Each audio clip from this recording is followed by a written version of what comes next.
تعجب کے سیغے عربی زبان میں صیغۃ التعجب،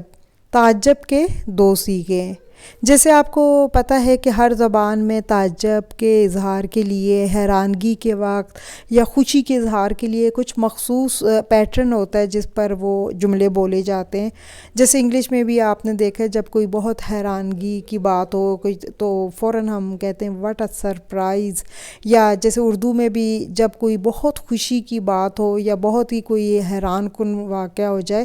تو مخصوص قسم کے کلمات ہوتے ہیں جو بولے جاتے ہیں۔ اسی طرح سے عربی زبان میں بھی تعجب کے 2 سیغے ہیں، ایک ہے ما افعلہ اور دوسرا ہے افعل بھی۔ یہ دونوں وزن تعجب کے معنی میں استعمال ہوتے ہیں اور ان دونوں کو صیغۃ التعجب کہا جاتا ہے، یعنی تعجب کے 2 سیغے۔ اب آپ دیکھیں جیسے ہے ما احسنہ،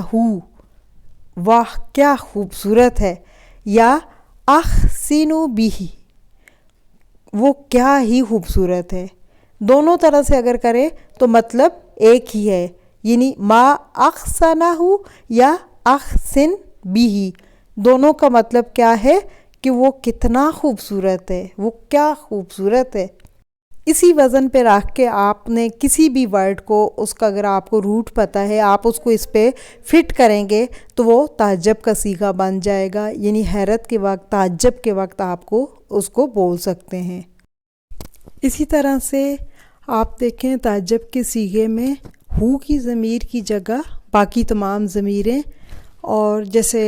اگر تثنیہ کا صیغہ ہے ہما کی ضمیر بھی آ سکتی ہے، جمع مذکر کا صیغہ ہے تو ہم کی بھی، اور مؤنث کے لیے بھی ہا کی ضمیر، ہما اور ہنہ، یعنی مختلف ضمائر بھی آ سکتی ہیں، اور اسم ظاہر بھی، یعنی مذکر ہو یا مؤنث ہو، اگر اسم ظاہر ہے جیسے کسی کا نام ہے تو وہ بھی لگا کے آپ تعجب کا صیغہ بنا سکتے ہیں۔ اس کے علاوہ واحد، تثنیہ یا جمع بھی لگا سکتے ہیں،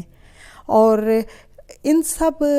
چیزوں کے استعمال سے ان دونوں صیغوں میں کوئی ان کے وزن پہ کوئی فرق نہیں پڑے گا، اعراب پہ کوئی فرق نہیں پڑتا، یعنی ان کے مابعد کچھ بھی لگانے سے ان میں تبدیلی نہیں آتی ہے۔ ابھی ہم دیکھتے ہیں جیسے ہے ما احسن رشیدن، رشید کیا ہی خوبصورت ہے، یا رشید کتنا خوبصورت ہے، اور اگر ہم کہتے ہیں احسن بھی رشید، رشید کیا ہی خوبصورت ہے اور رشید کتنا خوبصورت ہے۔ اب اس کے بعد ہم تثنیہ کے صیغے کے ساتھ دیکھتے ہیں کہ اگزامپل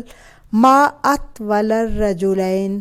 یہ 2 مرد کتنے لمبے ہیں، یعنی یہ کتنے طویل قامت ہیں۔ جب کسی کو بہت لمبے قد والے 2 مرد دیکھیں گے تو اس طرح بولیں گے۔ اب جیسے اگر کسی ایک عورت کے لیے ہے تو اکثر بالنساء، یہ عورتیں کتنی چھوٹے قد کی ہیں، یعنی جب چھوٹے قد کی کسی عورتوں کو دیکھیں گے تو ہم اکثر بھی، یہ وہ وزن آ گیا افعل بھی کا، اور آگے النساء کو ساتھ اٹیچ کر دیا، یعنی آپ نے اس وزن کے آگے واحد، تثنیہ، جمع کو بھی ایڈ کر سکتے ہیں، اور اسم ظاہر کو بھی ایڈ کر سکتے ہیں، اور کوئی سی بھی ضمیر لگا سکتے ہیں۔ امید ہے کہ آپ کو اس کی سمجھ آ گئی ہوگی۔ اب کوشش کریں کہ آپ مختلف ورڈز لے کے